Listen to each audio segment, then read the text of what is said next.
The 2017 total solar eclipse. Presented by Science at NASA. On August 21, 2017, the shadow of the moon will sweep across the U.S. landscape, transforming day to twilight. In the surreal gloaming of an eclipse, the temperature drops, birds go silent, crickets begin to chirp, and blossoms start to close. As this scene plays out across a 70-mile wide path of totality from coast to coast, a continent-spanning wave of instruments, ranging from homemade pinhole cameras and certified eclipse safety glasses to the most sophisticated telescopes in operation today, will be trained on the Eclipse Across America.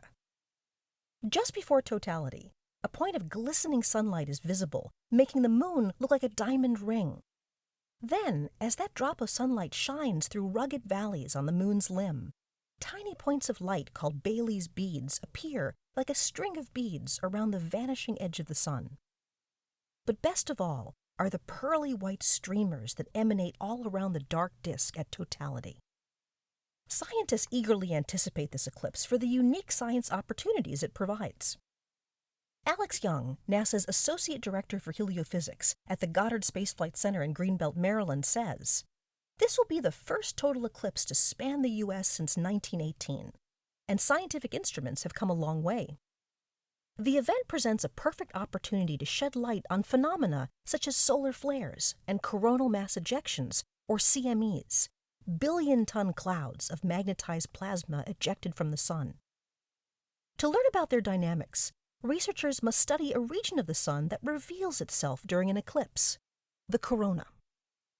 Solar telescopes can create artificial eclipses using disks called coronagraphs," explains Young.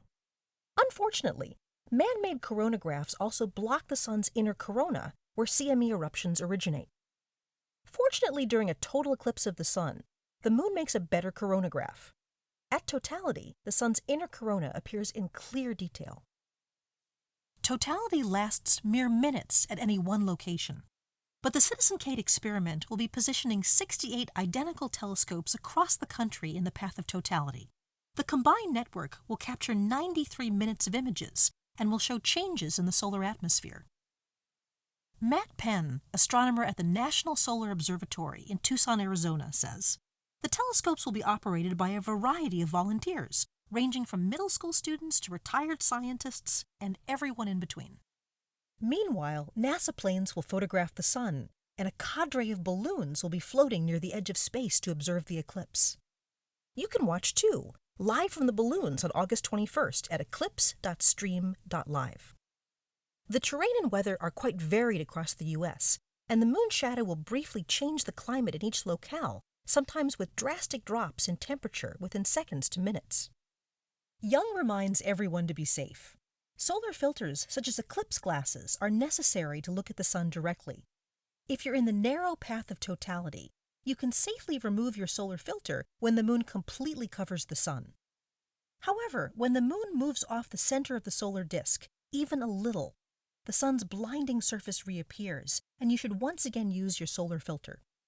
NASA has a whole web page devoted to safety tips. eclipse2017.nasa.gov/safety. Many people don't know that the moon's orbit is slowly spiraling outward due to tidal forces. In about 600 million years, the moon will appear too small in the sky to fully cover the sun. Every solar eclipse is counting down to the last one. Young says, "We live in a fortunate time." For NASA's live coverage of the eclipse, go to www.nasa.gov/eclipselive. For total coverage of NASA science, visit science.nasa.gov.